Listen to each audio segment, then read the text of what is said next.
política. Bien, y de esta forma damos por terminada esta sección de la Escuela Ideológica de Filosofía, Historia y Economía Política. Nuevamente con ustedes, continuando con el tema de la Escuela Ideológica de Filosofía, Historia y Economía Política. Al frente vemos un mosaico de cada uno de los libros que su director, el doctor Ulises Casas, ha sacado, y son precisamente los que estamos reseñando. Ahora le toca el turno a este que dice de la guerrilla liberal a la guerrilla comunista. Ahí vemos al señor Guadalupe Salcedo y vamos a tocarlo más exactamente aquí.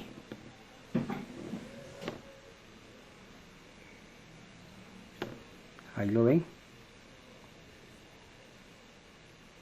Ahora pasemos donde el autor para que nos cuente qué motivó para que se diera este tema que parece ser complemento de los que habíamos tocado en programas anteriores. Doctor Casas, bienvenido nuevamente. Cuénteme este libro de la guerrilla liberal a la guerrilla comunista, ¿qué es un complemento de la temática que se traía anterior o es algo independiente? Sí, es dentro de los espacios de las luchas revolucionarias de este país y concretamente de la lucha armada y particularmente de las formas de esa lucha armada que es la guerrilla. El texto nos quiere llevar a que entendamos el movimiento actual armado de las Fuerzas Armadas Revolucionarias de Colombia, o sea, la guerrilla comunista. ¿Eso por qué? Porque durante la década del 60, el gobierno de Guillermo León Valencia bombardeó unas zonas del país al sur, en el Tolima y el Huila, que era Marquetalia, Guayavero, Río Chiquito. Entonces, eso pues generó... Y el Pato. Y el Pato generó un debate.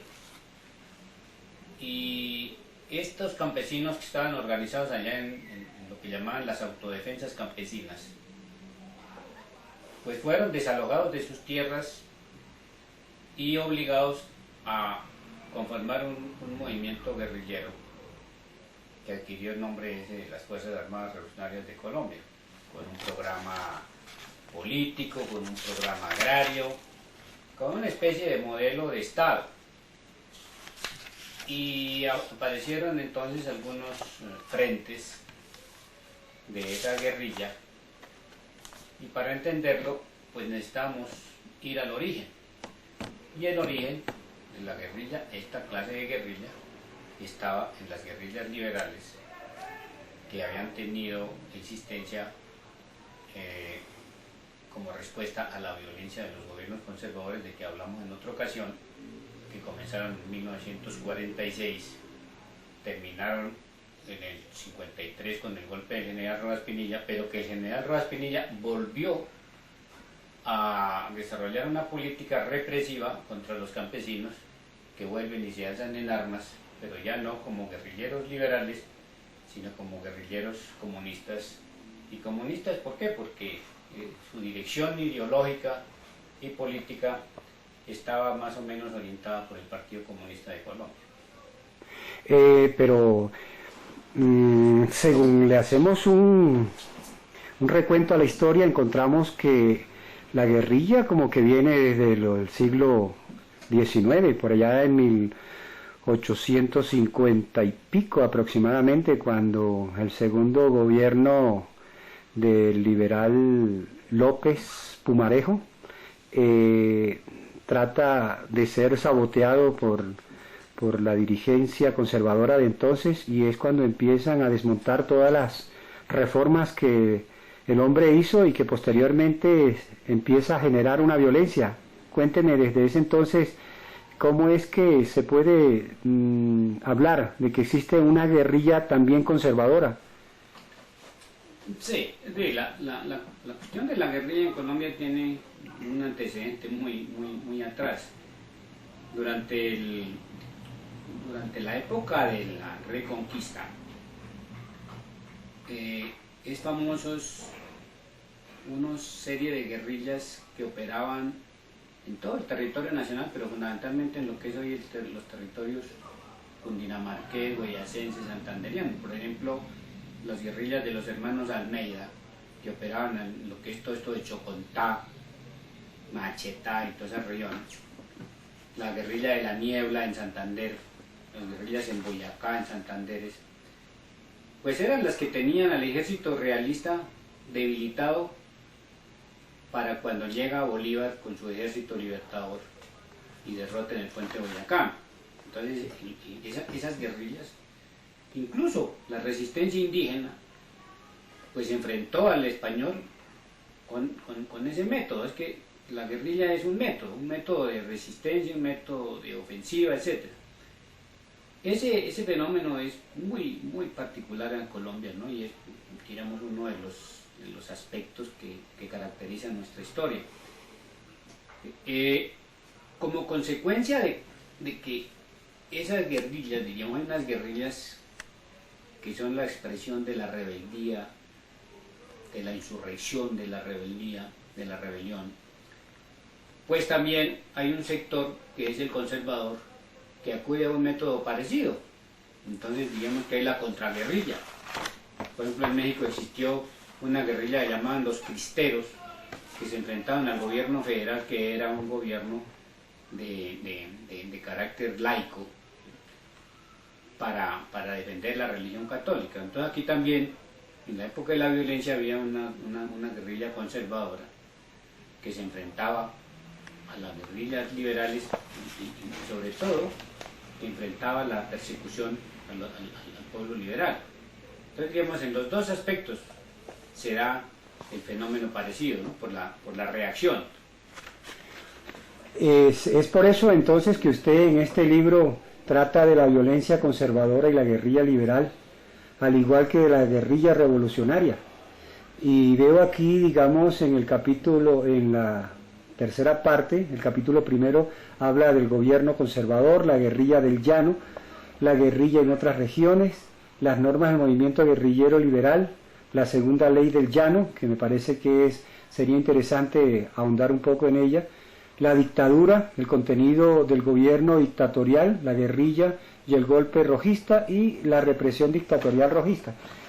¿Por qué no ahondamos un poco en lo que es la segunda ley del llano? Bueno, es que en el movimiento guerrillero liberal se dan varias etapas. Pues en una etapa se conforma para defenderse de la represión policíaca del régimen.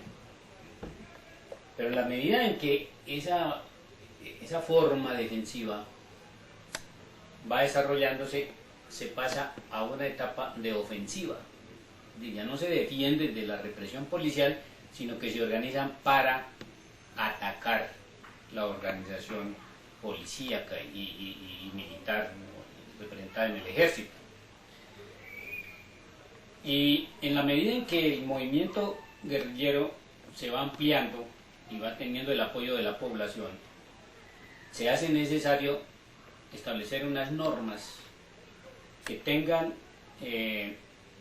digamos, vigencia para los organismos guerrilleros y también para la población dentro de la cual esos organismos guerrilleros actúan.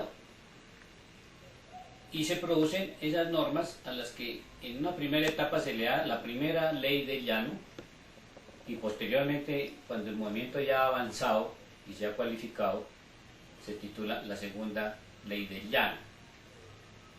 ¿Qué contenía ellas? Así en términos generales, ¿cuál era su contenido? Pues el contenido era organizar la economía de la región, organizar a la población civil en organismos que estuvieran al servicio de la guerra, establecer unas normas generales de derecho penal, las sanciones, bueno, todo, digamos, una especie de jurisdicción. Era casi como establecer un mini estado, porque la guerrilla dominaba extensas zonas del llano. ¿Usted diría que este programa que ellos, o ese régimen que ellos habían impuesto, pudo significar, digamos, la avanzada de la guerrilla de entonces? Sí, porque al organizar la población y organizar sus formas armadas, que eran la guerrilla, pues ya se le da un contenido institucional a la sociedad dentro de la cual se mueve toda esta situación. Y eso va generando ya una posibilidad de gobernabilidad que podría constituirse en un germen de Estado nuevo, de una sociedad nueva, porque esas leyes del llano establecen una economía de carácter socialista, es decir, el gobierno de la guerrilla, los comandos de la guerrilla, el Estado mayor de la guerrilla, establecía una estructura económica de corte bélico, una economía de guerra, y esa economía de guerra no podía ser más que una economía planificada por el Estado Mayor de la guerrilla, que era una especie de gobierno en la región. Entonces le daba ya un carácter de Estado a la situación. ¿Y cómo fue que se frenó esas intenciones de ese movimiento, si en la actualidad no vemos sino una guerrilla que al parecer está luchando por unos intereses totalmente diferentes a los que usted está denunciando? Pues es que la guerrilla liberal era una guerrilla más bien orientada por las ideas del Partido Liberal Colombiano, y por eso la dirección del Partido Liberal camufladamente apoyaba el movimiento. Pero cuando el movimiento iba en ascenso y ya tenía, digamos, un gran avance, se produce el golpe del general Rojas Pinilla. Entonces el golpe del general Rojas Pinilla detuvo la... Claro, porque como se luchaba era por libertades y contra la represión, etcétera, y el general Rojas Pinilla dice no más sangre, no más depredaciones, ¿no? Entonces para la represión. Y como el objetivo de la guerrilla era parar la represión y el gobierno del general Rojas la para, pues entonces ya no tendría objeto el movimiento, ¿no? Y ahí termina, entonces cuando viene la entrega de la guerrilla, la desmovilización, etcétera, etcétera, y el general Rojas Pinilla asume la dirección del Estado con sus consecuencias. Bueno, como ven, nuestra historia está plagada de acontecimientos muy interesantes y dignos de tenerlos frescos, y esto es lo que dará pie para que al analizar estos acontecimientos le demos un rumbo a nuestra historia de una manera más justa, más fructífera. Terminamos por hoy. Hasta la próxima.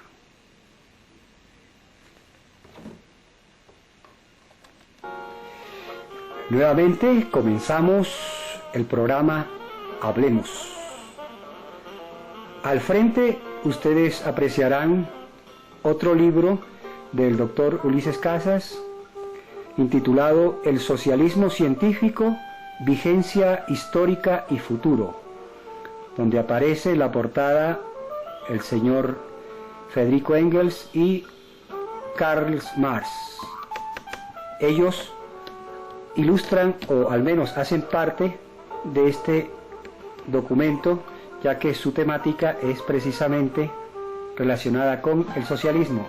Y nuevamente el doctor Ulises Casas, a quien le damos la bienvenida, será el que nos ilustre sobre este particular. Adelante, doctor. Bueno, pues por ahí, por la década del 70, 80, ya se comienza a hablar de que el socialismo no es viable. Y hacia finales de la década del 80, pues surge el desplome de los regímenes comunistas de Asia y de Europa. Entonces, el libro enseña, o trae pues el texto trae un análisis de lo que es el socialismo científico y por qué el socialismo científico tiene vigencia.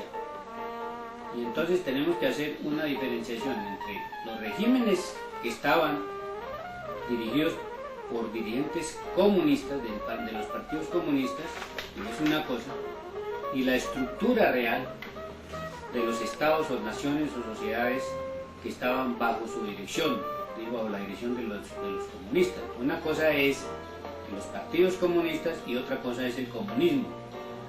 Sí, efectivamente, aquí noto que este libro, que es bastante voluminoso, que cuenta con varios capítulos, aquí donde dice el socialismo científico habla del presupuestos esenciales de la teoría del socialismo científico, el socialismo utópico y el socialismo científico en Europa, del utopismo al racionalismo, economistas y utopistas franceses, socialismo científico, en fin, y la práctica socialista. Me gustaría que ilustráramos a los televidentes en lo que es el socialismo utópico como preámbulo al socialismo científico. Sí, bien.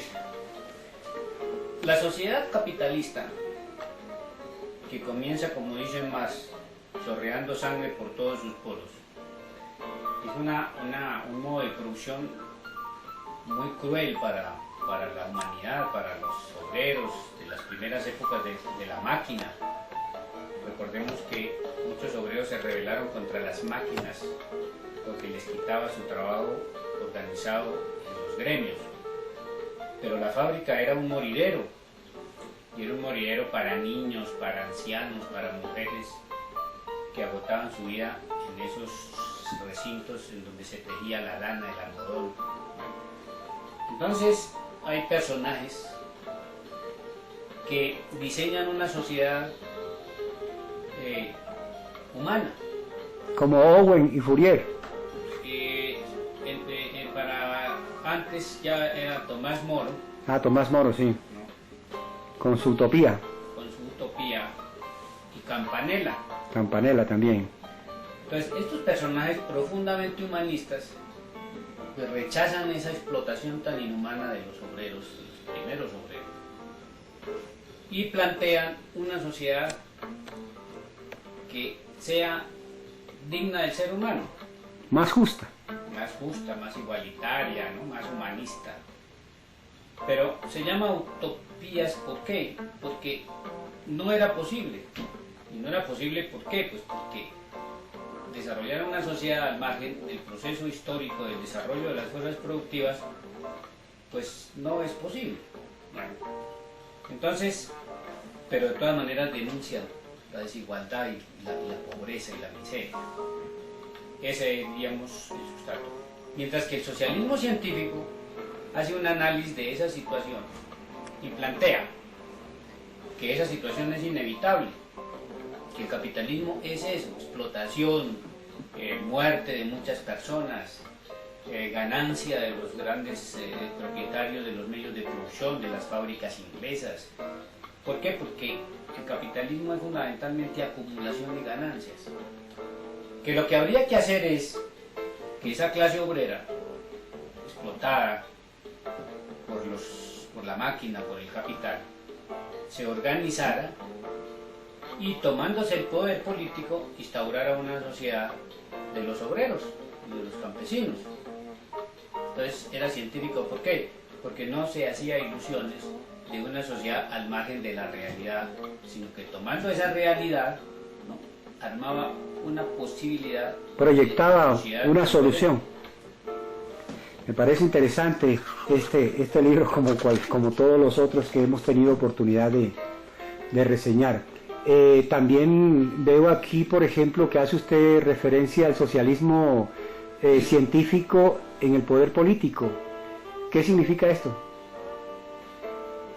Pues significa que el socialismo científico va a generar un poder político pues también científico, es decir, que corresponda a esa situación del desarrollo de las fuerzas económicas, es decir, a la estructura. Entonces, ¿por qué se hace eso? Porque es que el socialismo que se trató de llevar a cabo en Rusia no correspondía a la estructura de la economía del país y al nivel de desarrollo de la sociedad.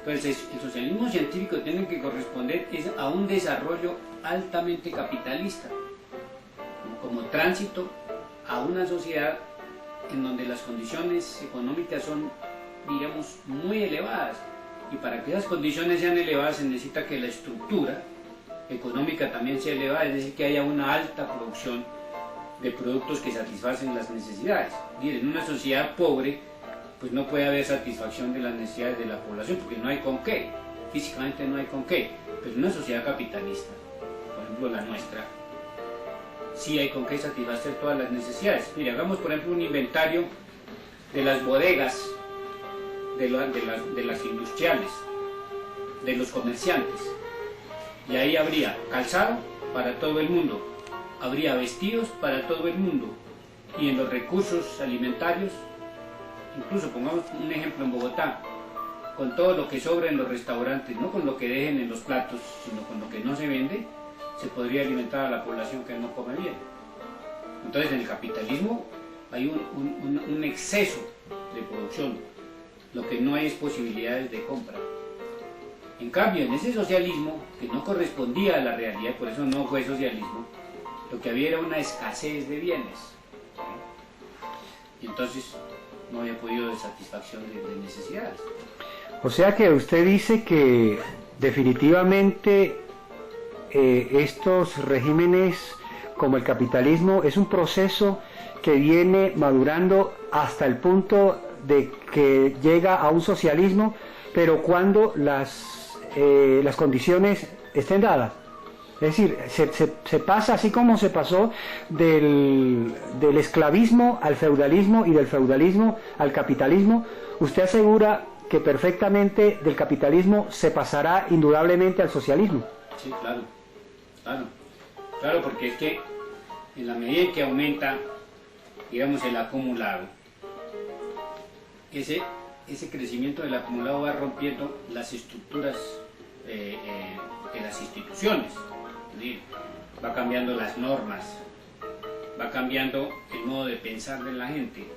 Entonces, en ese proceso son las estructuras materiales las que generan el cambio, no la voluntad de las personas. Es decir, aquí llegaron unos personajes, se decían que eran comunistas y dijeron, bueno, vamos a hacer una sociedad socialista, ¿no?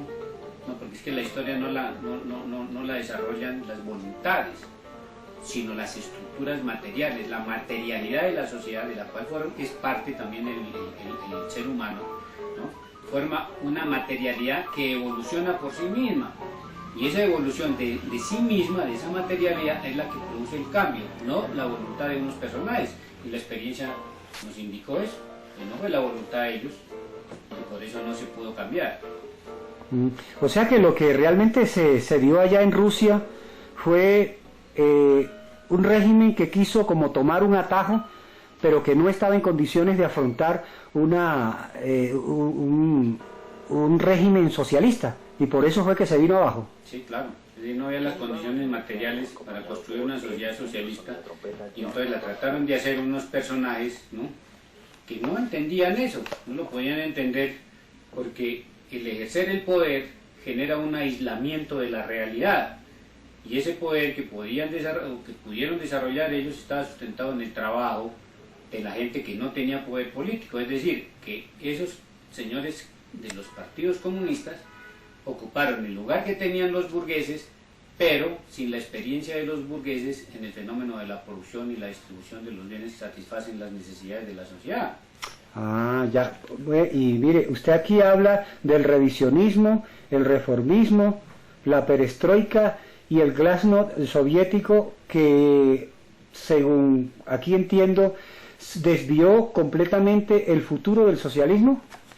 Sí, es decir, fenómenos como esos del revisionismo, el reformismo, eran fenómenos que se dieron en los partidos comunistas porque trataron de reformar lo que venían diciendo, ¿no?, y de revisar unas teorías que venían sustentando, ¿no?, pero sobre una realidad que no daba, o que ellos no entendían de qué se trataba. Decían reformas, pero eran más bien reformas de tipo partidista, de tipo de la burocracia, pero no reformas en la economía, porque la economía seguía siendo una economía de Estado, que era un capitalismo de Estado, dirigido por unos partidos que se llamaban comunistas.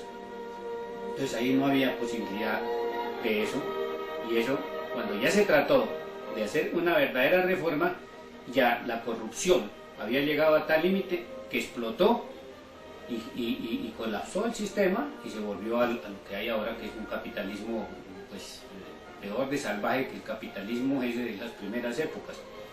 Bueno, ¿y cómo se explica de que la revolución cultural china y La Habana, al igual que Corea del Norte, se mantengan como con esos regímenes comunistas? Bueno, la China no, porque la China sí hizo una reforma después de la muerte de Mao Zedong. Hizo una reforma que va en la dirección de un Estado más permisivo, ¿no? Es decir, de una economía más bien mixta, en la que hay tres niveles de economía. La gran economía, que está en manos del Estado, como lo está también en los regímenes capitalistas. Una economía... Las altas finanzas, pues. Sí, una economía media que es mixta entre el Estado y los particulares, y una economía de bajo nivel que está en manos de los particulares, donde no interviene el Estado pues para dirigirla, ¿no? Entonces eso ha dado un impulso al desarrollo de las fuerzas productivas, pero no, eso no es comunismo ni es socialismo, ¿no? No es un régimen pues de economía pues capitalista y planificada, ¿no? Por el Estado. Ahora, lo de Corea y lo de Cuba sí es diferente, porque es que allí se montaron unas dictaduras de ese tipo pues ortodoxo, ¿no? Y paternalista en el caso de Cuba, ¿no? Que no corresponde a ninguna realidad en ese momento, por eso son economías muy pobres, ¿no?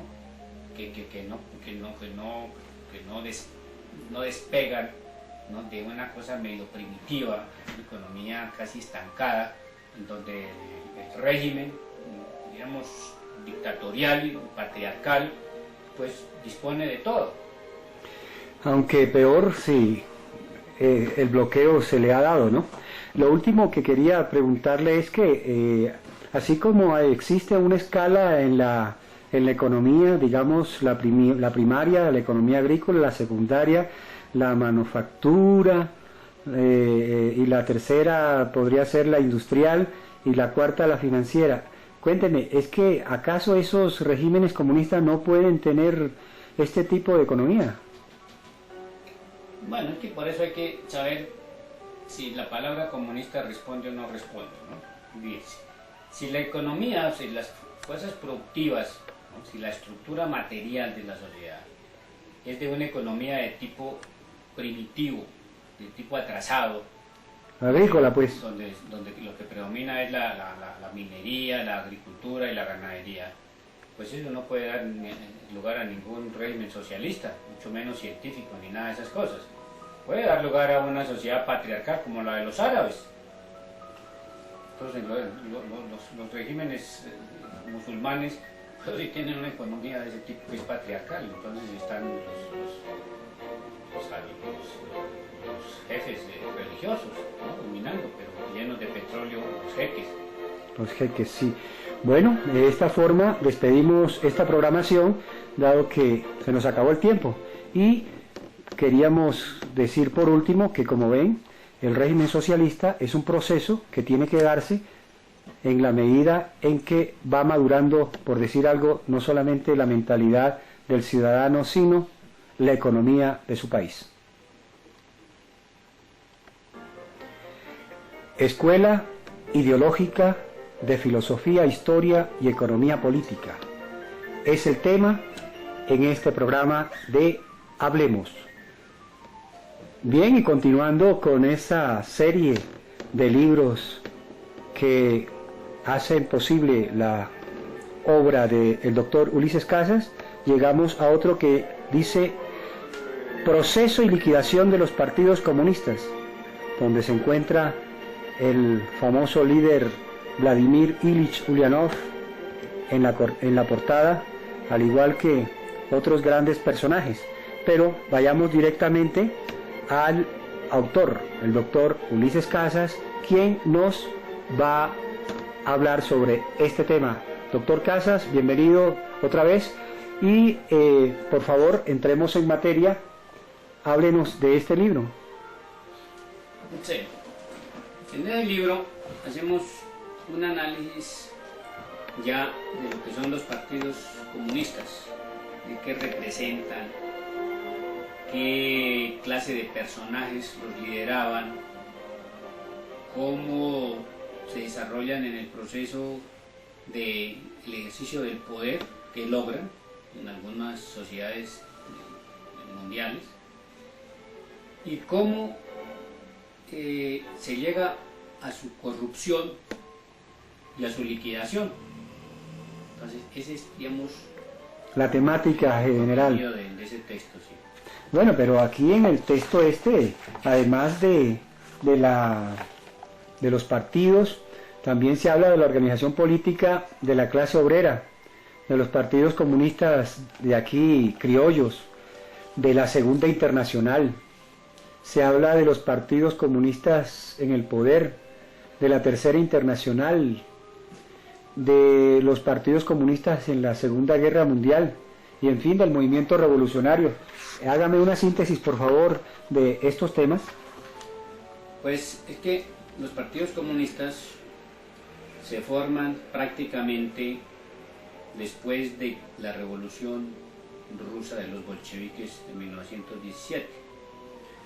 Para entender cómo se llega allí hay que partir de las primeras revoluciones en las que la clase obrera ya tiene un protagonismo importante, que son las revoluciones de 1830, 1848 en Europa, la participación, por ejemplo, en nuestro país de las sociedades democráticas a mediados del siglo XIX,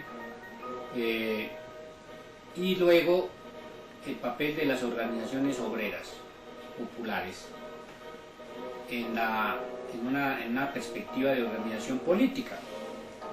Y una de las primeras organizaciones de los obreros de importancia mundial es la Primera Internacional, donde participó Marx, ¿no es? En lo que está Marx como principal ideólogo y pues director de esa organización de los obreros, ¿no? Se llamó Organización Internacional de los Obreros, ¿no?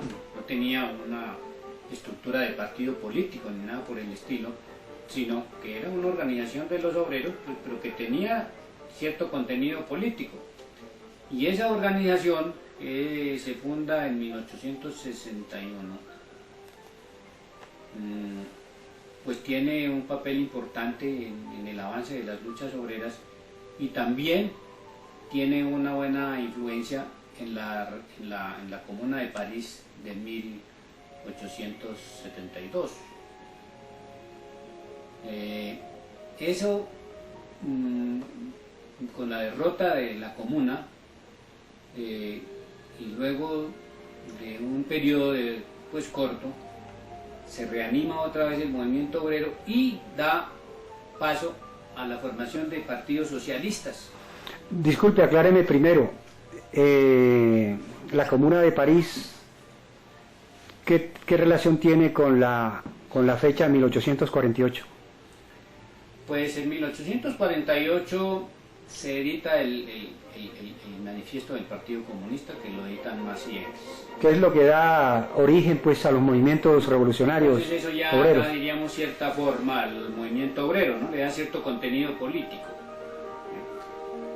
Y en la década del 50, pues con la derrota de las revoluciones del 48, pues la clase obrera queda desarticulada, pero toma forma otra vez en la década del 60, que es cuando se funda la Internacional. Con la fuerza del movimiento obrero y la dirección de la Internacional, pues se influye en la Comuna de París, que es un acontecimiento fundamentalmente francés, que debido a las guerras de esa época, ¿no?, posibilita el que se tomen el poder los obreros por 2 meses en París, pero que es una experiencia que termina liquidada también porque todavía no había condiciones de ninguna naturaleza para poder constituir un Estado obrero. Entonces la comuna fracasa también, es vencida, y el movimiento obrero es dispersado y los líderes pues ejecutados, ¿no? Y liquidados. Entonces, nuevamente, después de esa derrota, y 10 o 15 años luego, entonces se recupera otra vez el movimiento obrero, movimientos populares, y da lugar eso a que se vayan armando partidos políticos. Entonces ahí sí ya viene una organización de tipo socialista que se da hacia el final de los años 1889, por esa época. Usted narra aquí que también hubo partidos comunistas en Alemania, además de Francia, en Italia, en España, en Inglaterra y los soviéticos. ¿Usted cree que todos estos movimientos también fracasaron finalmente? Bueno, es que yo creo que no debemos como aplicarle eso de fracaso. El término de fracaso. Sí, porque es como un proceso natural. Es decir, aparentemente uno ve que no lograron lo que el objetivo perseguido. Sí, lo que proponían, y dice entonces uno, bueno, fracasaron en ese objetivo. Pero si uno va ya al fondo del fenómeno, se encuentra con que ese era su proceso. Es decir, eso no fue que fracasó, que no fracasó, sino que como todo fenómeno nace, se desarrolla y muere dentro de determinado ciclo de tiempo, sí. Bueno, yo veo aquí también, hablando de la internacional, la tercera internacional, habla del Frente Único, habla de las contradicciones en el seno de la internacional, las contradicciones entre la internacional y los partidos comunistas de entonces, las contradicciones en el seno de cada uno de los partidos que conforman la internacional. Es que se puede decir de que desde su inicio ya nacieron las contradicciones en los mismos movimientos socialistas. Sí, la contradicción es la esencia de todo fenómeno. En todo fenómeno hay contradicción. Todo fenómeno es una unidad de contrarios. Aquí cuando hablamos ya eso de tercera internacional, se da es cuando los bolcheviques se tomaron el poder en Rusia. Eso cambia completamente la situación del movimiento socialista internacional. ¿En qué sentido? En que como ya unos revolucionarios, porque además no se llamaban comunistas cuando se tomaban el poder, sino